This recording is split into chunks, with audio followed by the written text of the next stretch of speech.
বাংলাদেশ ব্যাংকের ছাপা ১০ টাকার নোটে জায়গা পাওয়া এই আতিয়া মসজিদের বয়স ৪১৪ বছর। শত শত বছরের পুরনো দৃষ্টিনন্দন এই মসজিদের কারুকার্য নজর কাড়ে সকলের। আমাদের এই মসজিদটা ১০ টাকার নোটে ছিল, এখন নেই। বাবার কাছে শুনছি অনেকবার এবং আমাকে দেখাইছেও। এখনকার 10 টাকার নোটে আমি মসজিদটা পাইনি। টাঙ্গাইল শহর থেকে মাত্র ৬ কিলোমিটার দূরে অবস্থিত প্রাচীন এই মসজিদটির দৈর্ঘ্য ১৮.29 মিটার এবং প্রস্থ ১২.19 মিটার।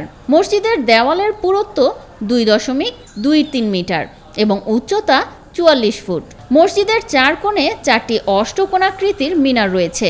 মসজিদের প্রধান কক্ষ ও বারান্দা দুই ভাগে বিভক্ত। এর পূর্ব ও মাঝের দেওয়ালে রয়েছে একটি করে দরজা। বারান্দা সহ উত্তর দক্ষিণ দেওয়ালে রয়েছে দুটি করে দরজা। ভেতরের পশ্চিম দেওয়ালে আছে ৩টি সুন্দর মেহরাব। ভিতরে অনেক ঠান্ডা, একটা গম্বুজ দেখলাম অনেক উঁচা, আসলে অনেক সুন্দর। আমাদের পূর্বপুরুষদের কথা মনে পড়ে মসজিদে ঢুকলেই। প্রধান কক্ষের প্রত্যেক দেওয়ালের সঙ্গে দুটি করে পাথরের তৈরি স্তম্ভ রয়েছে। প্রধান কক্ষের উপরে রয়েছে একটি বিশাল মনোমুগ্ধকর গম্বুজ। বিশাল এই গম্বুজের পেছনে রয়েছে ছোট 3টি গম্বুজ। বারান্দার পূর্ব দেওয়ালে রয়েছে 3টি প্রবেশপথ। মাঝখানের প্রবেশপথের উপরের অংশের নিম্নভাগে একটি শিলালিপি রয়েছে, যা ফার্সি ভাষাতে লেখা। মসজিদের পাশে রয়েছে একটি অজুখানা, যেখানে একসাথে 7 জন অজু করতে পারেন। ঐতিহাসিক এই মসজিদটি লাল ইটের তৈরি। চুন সুরকি গাঁথুনি দিয়ে মসজিদটি নির্মিত। সুলতানি আমলে প্লাস্টার পদ্ধতি ছিল না বলে চুন ও সুরকির গাঁথুনি দিয়ে নির্মাণ করা হয় মসজিদটি।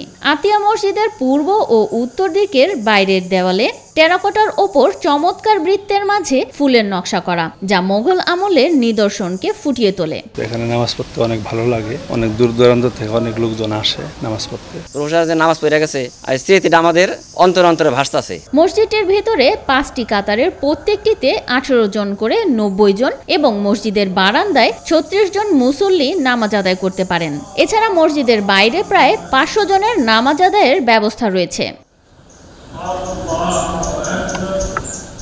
সুলতানি ও মোগল আমলের এই মসজিদটি শুধু ঐতিহ্যেরই নিদর্শন নয়, একটি দর্শনীয় স্থানও বটে। পুরাতন 10 টাকার নোটে ঐতিহাসিক এই মসজিদের ছবি ছাপা ছিল।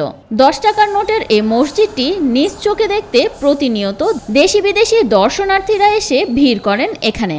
মসজিদের নাম অনেকের মুখেই শুনছি, 10 টাকা নোটে ছবিটা অনেক পাইছি। আইসা মসজিদে নামাজ পড়লাম, অনেক ভালো লাগছে। দুদিন শুধু টাকাতেই দেখলাম, আজকে নিজের চোখে দেখলাম আর কি, দেখে অনেক ভালো লাগছে, মনটা জোড়াইছে। বিদেশি মানুষও চিনে যে না বাংলাদেশের এই ঐতিহ্যবাহী এই মসজিদের মধ্যে 10 টাকার মধ্যে আছে। তারাও আসতে পারে, পরিচয় নিয়ে তারা এই আটিয়াতে আসে। বহুত দূর দূরান্ত থেকে এই জায়গায় নামাজ পড়তে অনেক লোক আসে, বাংলাদেশ না বাংলাদেশের বাইরে থেকেও আসে। তবে 10 টাকার নোট থেকে আতিয়া মসজিদের ছবি সরিয়ে ফেলায় ক্ষোভ প্রকাশ করেন স্থানীয়রা।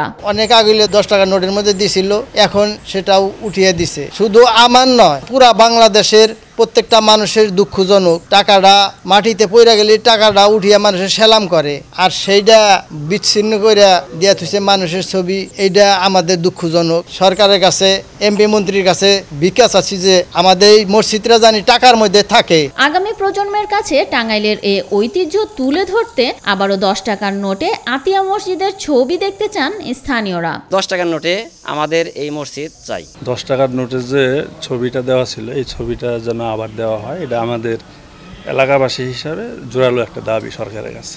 আমাদের যারা নতুন প্রজন্মে আসতেছে, এরা যেন জানে যে টাঙ্গাইলে আতিয়া জামে মসজিদ 10 টাকার নোটের ভিতরে ছিল। এটা যুগ যুগ যেন থাকে। শত বছরের প্রাচীন মসজিদটি চালুর পর থেকে রোজ 5 ওয়াক্ত নামাজ আদায় চলছে। তবে এই মসজিদে এখন ধসে পড়ার আতঙ্ক নিয়ে নামাজ পড়েন শত শত মুসলমান। 414 বছরের পুরাতন এই মসজিদটির সংস্কার প্রয়োজন বলে জানান মসজিদ কমিটির সদস্যরা। আমি জন্মের পরে এই মসজিদ দেখতেছি, যে সৌন্দর্য ছিল আজ তা নাই। প্রায় 400 বছর হয়ে গেছে, আরো 400 বছর যাতে দীর্ঘায়ু হয় আমরা এই দাবি করি। যে হাতের কাজগুলা ছিল, হাতের কাজগুলা নষ্ট হয়ে যাইতেছে। কোন সময় যেন আমাদের নাতিপুতিরা পড়তে এই মসজিদ ধসে তারা মারা যায়। মসজিদটা অনেক ড্যামেজ হয়ে গেছে, মসজিদটা ধসে পড়ার সম্ভাবনা আছে।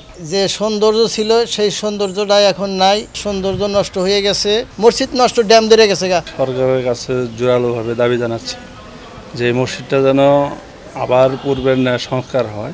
আমরা মুসলমান হিসাবে সবাই সবার যেন এটা ধরে রাখা হয়, কারণ এটা অনেক ডিসকালার হয়ে যেতেছে গা। এটার দিকে নজর দেওয়ার দরকার, কিছু কাজ কাম করার দরকার। সরকার একটু নজর দিলে এটা আরো সুন্দর হবে।